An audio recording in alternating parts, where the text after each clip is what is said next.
네, 우리 예배 자리 잘 오셨습니다. 우리 옆 사람 인사하면 좋겠습니다. 잘 오셨습니다. 하나님의 평강이 함께 하시길 바랍니다. 축복합니다. 네. 디아코노스 우리 두 번째로 새로운 은혜라는 제목으로 함께 하나님 말씀을 듣도록 하겠습니다. 우리는 한 사람이 가져온 변화가 얼마나 큰지를 가끔 보게 되는 일이 있습니다. 한 사람이 시작한 것입니다. 그런데 사람들이 그래서 별로 기대를 하지 않았어요. 한 사람이니까 뭔가 되겠어, 대수롭지 않게 생각을 하기도 했습니다. 그런데 나중에 보니까요, 이 일을 통해서 정말 큰 변화와 결실을 얻게 되는 일이 있습니다.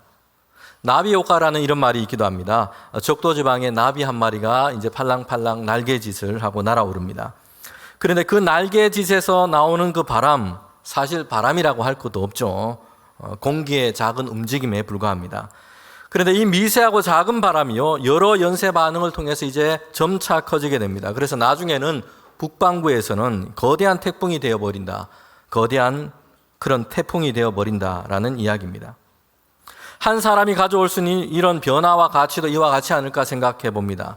세상에 정말 얼마나 많은 사람들이 있습니까?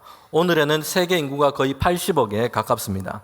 산술적으로 따지면 한 사람은요, 80억분의 1입니다. 아주 사소하고 작을 뿐입니다. 그런데 때로는요, 그 한 사람이 대단한 가치 있는 변화를 그렇게 가져오기도 합니다. 인간의 역사를 보면 수많은 사람들의 군집보다 창조적이고 영감 있는 소수의 사람에 의해서 역사가 좋게 변화되었던 일들이 참 많다는 것을 우리가 보게 됩니다.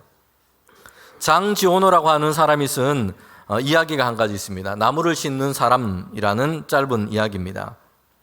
프랑스 프로방스 지방을 배경으로 하고 있고요. 1910년대가 배경입니다. 황무한 이 산지였는데 한 사람이 양을 치고 있습니다. 이 사람은요, 양을 치면서 그렇게 다닐 뿐만 아니라 도토리 주머니를 어깨에 메고 매일매일 거칠고 그 황량한 땅을 다니면서 이 도토리를 씨앗을 심고 있는 것입니다. 그런데 이 사람을 통해서 변화가 일어나기 시작했습니다. 한순간에 변화된 것이 아니고요, 10년이 지나고 또 10년이 지나고 그렇게 많은 시간이 지났습니다. 그러면서 그 땅이 바뀌게 된 것입니다. 민둥산이고 흙먼지가 날렸던 황량한 곳이었는데 거기에서 이제 나무가 울창한 숲이 되었습니다. 사람들이 모여서 살기 시작합니다. 물이 흐르고 동물들과 새들이 모여 살게 되는 숲이 된 것입니다. 여러분, 이 변화는요, 한 사람을 통해서 이루어지게 됐습니다.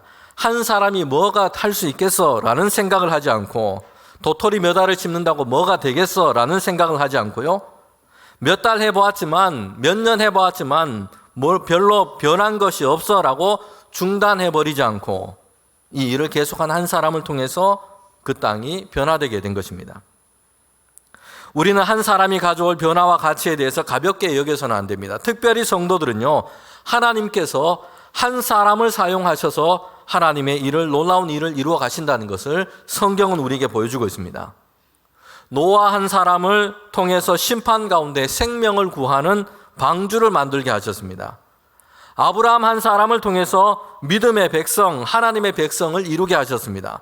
모세 한 사람을 택하셔서 하나님은 이스라엘 백성을 애굽 땅에서 인도하여 내는 그 일을 하셨습니다. 여러분, 결정적으로 예수 그리스도 한 분을 통해서 세상과 사람을 구원하시는 하나님의 은혜의 역사, 구원의 역사를 이루셨습니다. 로마서 5장 17절에 보면 이렇게 말씀하고 있습니다. 그 하반절에 보면 한 분 예수 그리스도를 통하여 생명 안에서 모든 사람이 왕노릇하게 하셨다라고 말씀하고 있습니다. 이처럼 하나님은 하나님이 쓰시는 그 한 사람의 가치가 얼마나 큰지를 성경을 통해서 우리에게 말씀해 주고 있습니다. 나 한 사람이, 우리 교회가 하나가 뭘 하겠어 라고 생각하는 것이 아니라고요, 나 한 사람이라도, 우리 교회라도 하나님의 말씀에 붙들린 삶을 살고 하나님의 선한 뜻 가운데 있고자 한다면, 비록 크지 않아 보이는 작은 일이라도 변함없이 충성한다면 이를 통해서 하나님은 하나님의 놀라운 일들을 세상 가운데 세워갈 줄 믿습니다. 여러분, 오늘 에베소의 말씀에 보면 사도 바울이 에베소 교회 성도들에게 보낸 그 편지입니다. 앞서서 말한 한 사람의 가치가 얼마나 큰지, 그를 통해 이룬 변화가 얼마나 큰지를 잘 보여주는 대표적인 인물이 있다면 사도 바울일 겁니다. 바울은 복음의 전도자였습니다. 그는 이 바울을 통해서 얼마나 큰 변화가 일어났는지 우리에게 얘기해 주고 있습니다. 유대인뿐만 아니라 이방인에게도, 로마인, 헬라인에게도 여러 민족 가운데 주님의 복음이 증거되기 시작했습니다. 사도 바울 한 사람을 통해서 같은 한 지역 동네뿐만 아니라 예루살렘과 인근 지역뿐만 아니라 소아시아 전역에 주님의 복음이 증거되었습니다. 그리고 세계 복음화를 위한 큰 변화가 한 사람, 이 바울을 통해서 시작되었음을 보게 됩니다. 물론 바울 혼자만이 아니라 동력하는 많은 동력자들도 있었습니다. 그러나 이 일을 주도하고 이끌어간 사람은요, 성령 안에서 행했던 바울 한 사람, 이 사도 바울이었다는 것입니다. 한 사람에 불과한 사도 바울의 날개짓이 점차 태풍이 되었고요, 복음 전도의 거대한 흐름을 이루게 된 것입니다. 그리고 세계와 곳곳 가운데 기독교 신앙과 예수님의 복음이 그렇게 넓게 크게 퍼져나가게 된 것입니다. 그리고 오늘에 이르기까지 곳곳에 교회와 성도들이 세워지게 됐습니다. 오늘 우리는 이 성경 본문을 통해서 바울이 자신에 대한 설명과 소개를 하고 있는 것을 보게 됩니다. 그리고 이 바울의 이 자기소개를 통해서요, 오늘 어떻게 우리가 그리스도인으로 나의 나됨, 자기됨을 가지고 살아갈지, 그리고 세상 가운데 우리가 어떻게 주님의 일꾼으로 살아가야 하는지를 우리는 보게 됩니다. 첫 번째, 바울은 이렇게 자기됨을 고백하고 있습니다. 바울 첫 번째 고백은요, 한번 우리 1번 따라 한번 같이 읽어보겠습니다.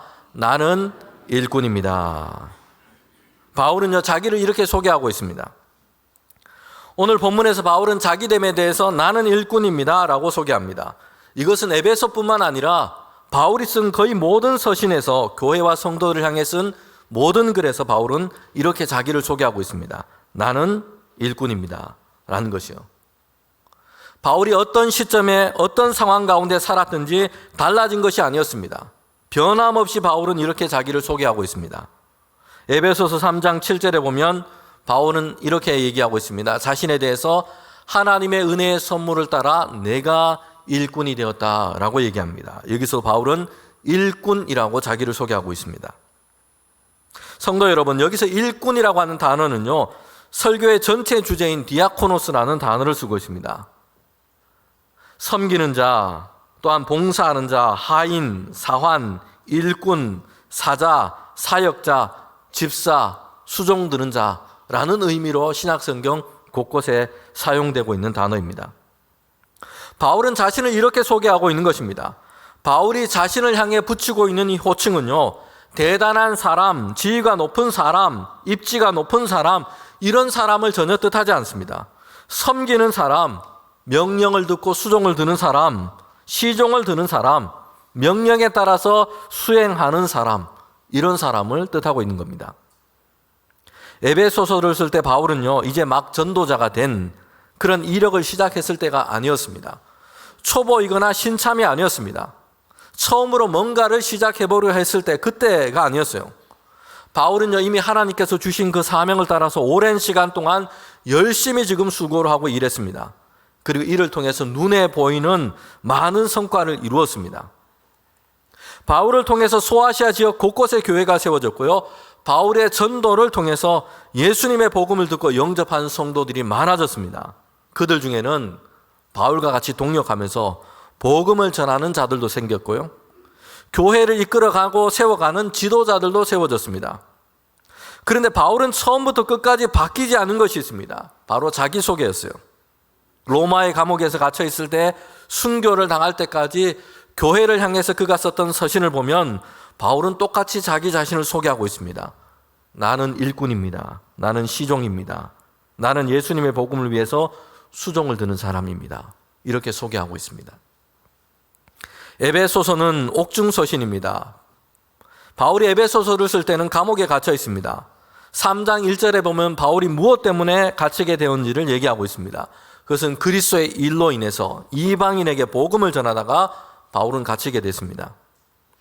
교회와 성도들의 입장에 보면요, 바울은 복음 전도자로서 정말 고상한 귀한 사역을 감당하고 있습니다.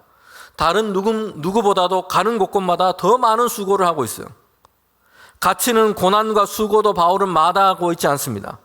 그럼에도 바울은 이 모든 일을 통해서 자기 자신을 내세우는 모습이 전혀 없습니다. 바울의 자기소개는요, 별로 바뀐 것이 없어요. 복음을 전하여 다가 감옥에 갇혀 있고, 전도하여 그가 세운 에베소 교회 성도들에게 편지를 쓰면서도 바울은 이렇게 얘기하고 있습니다. 나는 복음을 위한 일꾼입니다.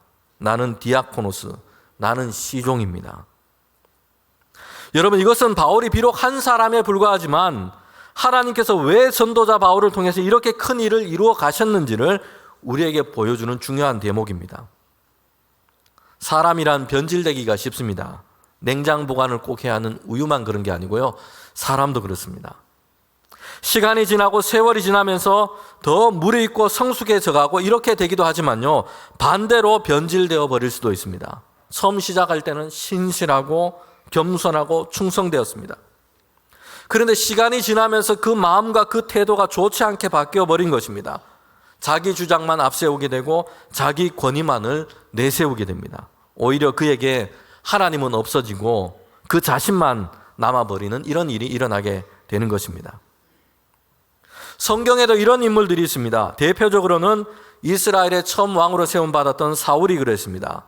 선지자 사무엘을 통해서 하나님께서는 이스라엘 처음 왕으로 이 사울을 택하여 세우셨습니다. 그때는요, 하나님과 사람들 앞에서 아주 겸손했습니다.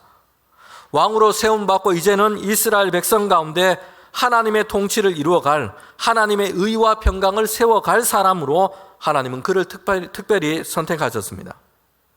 그런데 시간이 지나면서 어떻게 되었습니까? 그의 생각과 마음에는요, 하나님은 점점 사라졌습니다. 이스라엘의 왕, 이스라엘의 일인자, 이스라엘을 다스리는 나라고 하는 사울만 남게 된 것입니다. 그래서 하나님께서 명령하신 그 말씀을 그냥 지워버리고 사라져버렸고, 이제는 자기 생각에 급한 대로 자기가 원하는 대로 자기 뜻대로 해버리는 이런 사람이 되어버린 것입니다. 그래서 결국에는 하나님께 그도 버림받게 됩니다. 변질되어 버린 것이죠.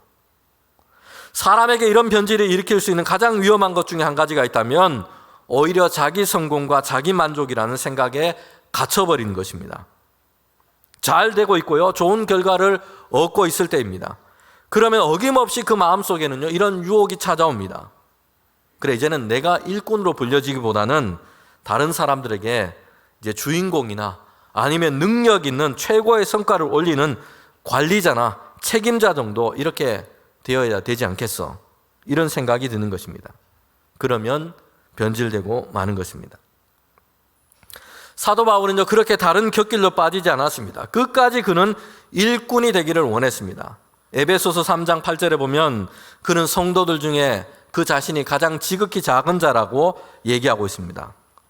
인사치레로나 상투적인 표현이 아닙니다. 바울 자신은요, 하나님과 사람 앞에서 스스로에 대해서 이렇게 거듭해서 고백하고 있습니다. 에베소서 여기뿐만 아니라 고린도전서 15장 8절부터 10절에 보면 나는 만삭되어 나지 못한 자이고 사도들 중에 가장 작은 자라고 얘기합니다. 교회와 성도들을 박해했고 반대했던 사람이기 때문에 사도라 불림받을 자격조차 없는 자였다고 고백하고 있습니다. 디모데전서 1장 15절에 보면 죄인들의 우두머리와 같은 자라고 바울은 스스로 고백하고 있습니다. 그런데 하나님께서 오래 참으시고 긍휼과 은혜를 이 바울에게 베풀어 주신 것입니다. 그 덕분에 예수 그리스도를 믿고 복음을 전하는 자, 교회를 위한 일꾼, 복음을 위한 시종으로 일하게 되었다는 것이요. 바울은 그래서 거듭해서 고백합니다. 나는 복음을 위한 일꾼이요, 주님과 교회를 위해 수종드는 자입니다 라고 고백합니다. 여러분, 주님 안에서 우리의 변하지 않는 나의 나됨은요, 하나님께서 우리를 세우시고 보내신 곳, 교회와 가정, 일터, 세상 가운데 하나님의 일꾼, 예수님의 복음을 전하기 위한 일꾼, 섬기는 자입니다. 하나님의 의와 평강이 세상과 사람들 가운데 세워지도록 위해서 봉사하는 자입니다. 지난 주일에 전한 말씀에서도 예수님께서는 예수님 자신에 대해서 이렇게 말씀했습니다. 섬김을 받으려 함이 아니고 섬기러 왔다라고 말씀합니다. 주님께서 우리를 먼저 세상 가운데 섬겨주신 것은요, 그리고 우리도 주님을 따라서 주님의 마음을 가지고 섬기는 자가 되도록 그렇게 하신 것입니다. 바울은 두 번째 자기됨을 이렇게 고백하고 있습니다. 우리 두 번째 함께 읽도록 하겠습니다. 나는 은혜를 입은 자입니다. 바울의 고백입니다. 나는 은혜를 입은 자입니다. 세상 가운데 하나님께서 세우신 일꾼, 예수 그리스도의 복음과 하나님의 나라를 위한 봉사자요 수종드는 자로 바울은 살았습니다. 디아코노스로 끝까지 충성된 믿음의 삶을 살아간 것입니다. 변질되지 않고 이탈하지 않고 그렇게 했습니다. 저는 저와 우리 모든 성도들이 하나님께서 주신 삶과 인생을 가장 이렇게 복 있게 살아가는 저와 여러분 되기를 원합니다. 우리는 신실한 디아코노스, 일꾼으로서 살아가기 위해서 바울에게서 주목해야 하는 것이 있습니다. 바울은요, 항상 자신이 은혜 받은 자임을 기억했다는 것이에요. 바울 자신에게 부어주시는 하나님의 놀라운 은혜를 바울은 늘 깊이 묵상하고 거기에서부터 시작하고 그 은혜로 되돌아가서 거기에서부터 출발했다는 것입니다. 바울은요, 그가 행한 사역을 보면 탁월한 전도자였습니다. 탁월한 신학자이기도 했습니다.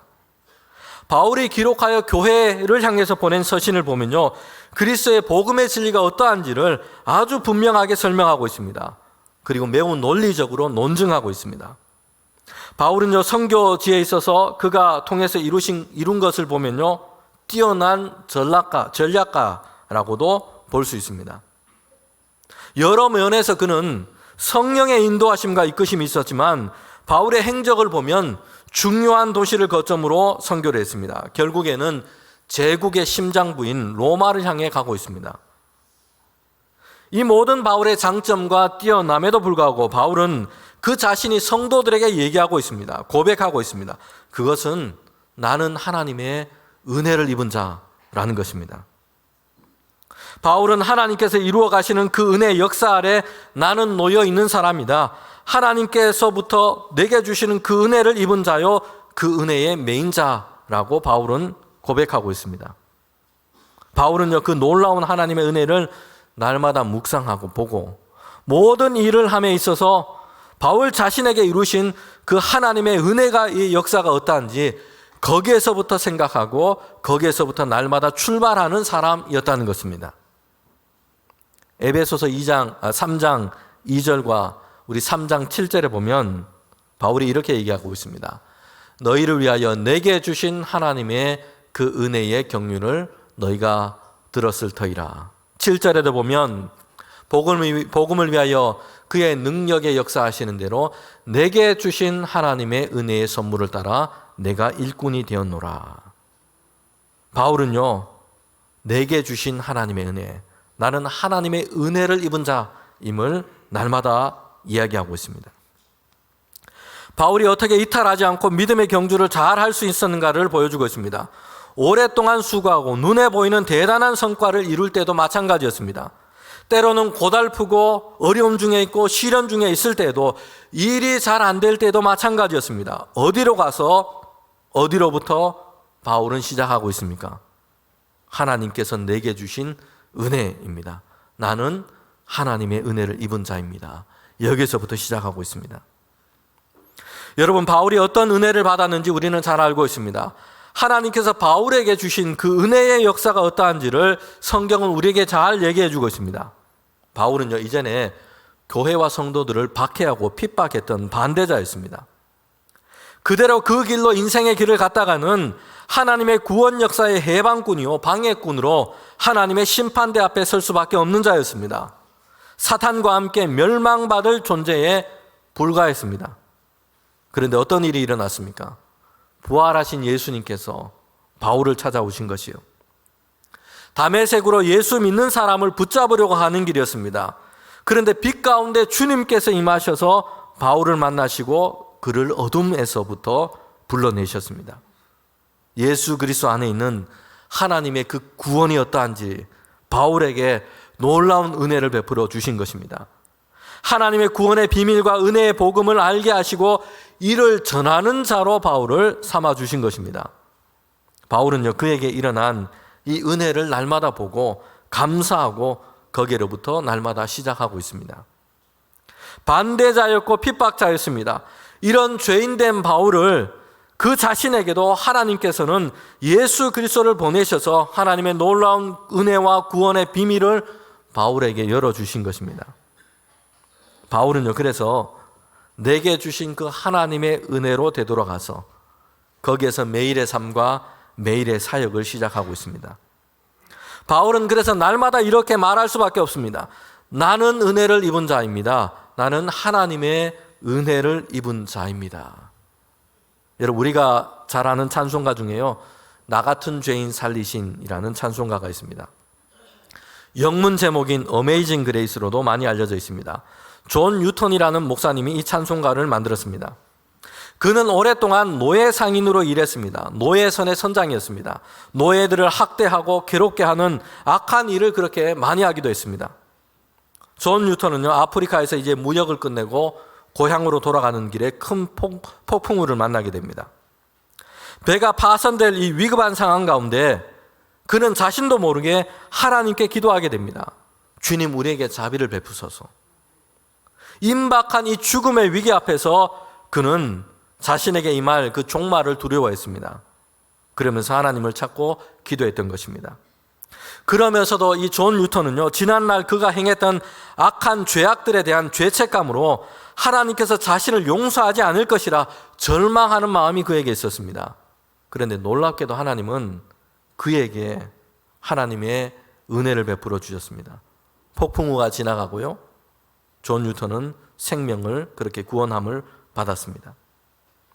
존 뉴턴은 죄인된 자신을 용서하시는 하나님의 놀라운 은혜를 체험했고 예수 그리스도를 구주로 영접하게 됩니다. 그 이후로는 노예상으로서의 제약된 일을 버리고 하나님의 사랑과 은혜를 전하는 새로운 삶을 그가 살게 된 것입니다.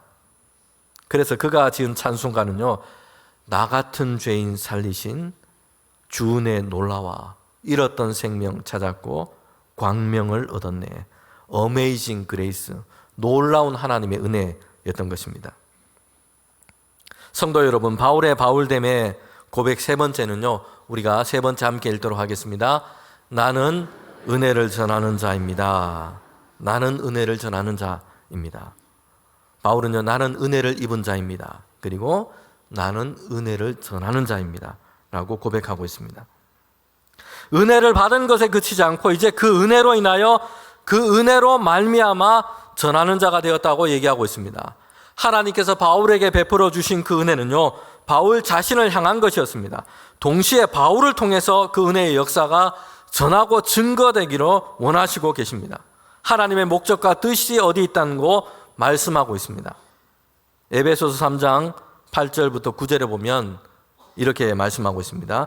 저와 여러분이 함께 마지막으로 읽도록 하겠습니다.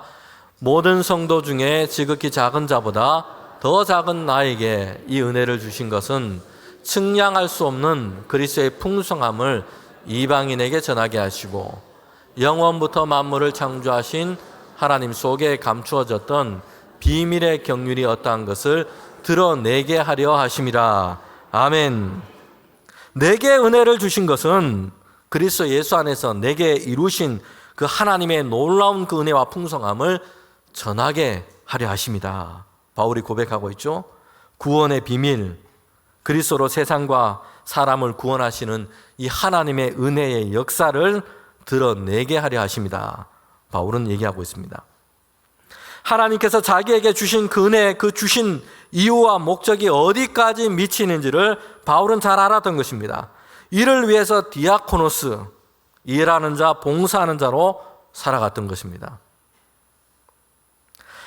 요즘 이 줄임말이 줄임말을 많이 쓰는데요. 본캐라고 하는 것이 있더라고요. 본 캐릭터의 줄임말입니다. 사람들이 가지고 있는 여러 가지 역할들이 있고 여러 가지 면들이 있습니다. 그런데 가장 중요하고 본질적인 중요한 진짜 캐릭터, 이게 본 캐릭터, 본캐라고 이렇게 얘기합니다. 여러분, 바울의 본캐는요, 그 받은 하나님께서 주신 그 은혜를 전하는 자, 생명의 복음을 증거하는 자, 하나님의 놀라운 그 은혜의 풍성함을 증거하는 자였습니다. 은혜의 전달자라고 말할 수 있습니다. 이것이 바울의 일생에 있어서 본질적인 사명이었던 것입니다. 성도 여러분, 우리가 예수님의 그 십자가의 보혈로 구원하심을 얻는 은혜를 얻었고 하나님의 놀라운 용서와 사랑을 얻는 것, 여기까지가 결론이 아닙니다. 우리에게 믿음이 열려서 하나님이 함께 하시고 인도하시는 것을 보고 우리가 담대함을 얻는 이 놀라운 은혜를 얻게 된 것, 여기가 끝이 아닙니다. 내게 주어진 하나님의 그 은혜, 내가 받은 그 은혜를, 그 은혜의 풍성함을 증거하는 것, 그 은혜를 전하는 것인 것입니다. 제 책장에 보면요, 이 두꺼운 책이 한 권 꽂혀 있습니다. 독일어로 된 책인데요, 아마존에 가면 10만 원도 넘겨줘야 하는 아주 두꺼운 책입니다. 그 책을 쓴 사람은요, 여러분이 잘 아는 사람인데 김은회라고. 문제는 여러분만 안다는 것입니다. 거의 판매가 잘 되고 있지 않고 학위 논문을 출판한 것입니다. 그 책만 보면 가끔은 제 마음이 너무 무겁습니다. 제가 공부에 대한 탁월한 재능이 있고 이게 아닌데 어떻게든 이제 가서 열심히 언어를 배우고 열심히 공부를 했습니다. 그리고 이 논문을 쓴다고 엄청 고생도 많이 하고 시간도 많이 보냈습니다. 제 기질상 이게 또 얼렁뚱땅 이게 잘 안 돼서 분량이 또 얼마나 많은지 몰라요. 그런데 가끔 그 책을 보면요, 마음이 무겁습니다. 왜냐하면 별로 써먹지 못하고 있기 때문입니다.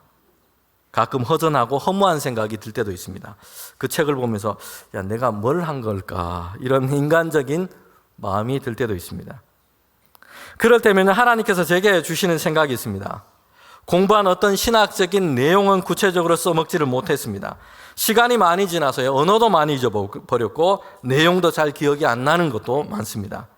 그런데 제 마음속에는 아직도 생생하고 지금도 믿음의 삶을 살아가고 목회 사역을 하면서 잊혀지지 않는 제 마음속에 각인되어 있는 나를 살리게 하는 것이 있습니다. 그 시간 동안 어렵고 앞도 잘 보이지 않고 위태롭고 이런 시간들도 있었습니다. 그런데 그럴 때 하나님께서 나와 함께 하시고 우리의 가정을 어떻게 돌보시고 인도하셨는가, 우리를 어떻게 채우셨는가, 놀라운 그 하나님의 은혜와 그 경험이 너무나 크다던 것입니다. 제가 많이 연구해서 논문에 적어놓은 그런 내용은 써먹지를 못했습니다. 그런데 하나님께서 그 시간 동안 나에게 베풀어 주신 그 은혜에 대한 경험은 지금도 계속해서 큰 힘과 큰 역사와 큰 자양분이 되고 있습니다. 써먹고 있다는 것이에요. 힘들 때가 있으면 그때 지나왔던 그 시간을 통해서 하나님께서 우리를 얼마나 돌보셨고 어떻게 나에게 지혜를 열어주셨고 우리 가운데 힘과 위로를 주셨는지 우리는 다시 보게 됩니다. 그 시간 내게 주신 그 은혜의 경험들은 지금 믿음의 삶과 목회 사역 가운데 크게 사용되고 있다는 것입니다. 여러분, 하나님께서 주신 은혜는요, 우리가 은혜를 받은 것으로 끝난 것이 아닙니다. 사도 바울은요, 그 은혜를 통하여 그 은혜로 말미암아 계속해서 얘기하고 있습니다. 그런데 이것은요, 우리의 신앙의 삶 가운데도 중요한 원리입니다. 하나님께서 우리에게 은혜를 주셨고요, 복을 더해 주셨습니다. 그런데 그 은혜를 통하여 하나님께서 주신 그 복으로 말미암아 라고 하는 그 다음이 없으면 비만이 되고 맙니다. 받기만 하고 사용이 안 된 것이요, 건강하지 못한 것입니다. 받은 그 은혜를 전하고 사용해야 합니다. 이것이 하나님께서 먼저 우리에게 은혜를 베풀어 주신 이유인 것입니다. 그 받은 것으로 끝난 것이 아니라 그 은혜가 우리에게는 사명이 되는 것입니다. 예수 그리스도를 통하여 나 같은 죄인 살리신 그 은혜를 전하는 것, 그 은혜의 삶이 얼마나 크고 풍성한지 사람들과 세상 가운데 증거하는 것입니다. 우리는 디아코노스, 주님의 일꾼입니다. 우리는 하나님의 은혜를 입은 자들입니다. 그리고 우리는 이제 그 은혜를 증거하는 이들입니다. 우리에게 주신 놀라우신 그 은혜를 날마다 우리의 눈을 열어보게 하시고 이제 우리에게 예수 그리스도 안에서 이루신 그 은혜의 역사를 교회와 세상 가운데 증거하는 자로 살아가는 저와 여러분 되기를 주님의 이름으로 축복합니다. 함께 기도드리겠습니다.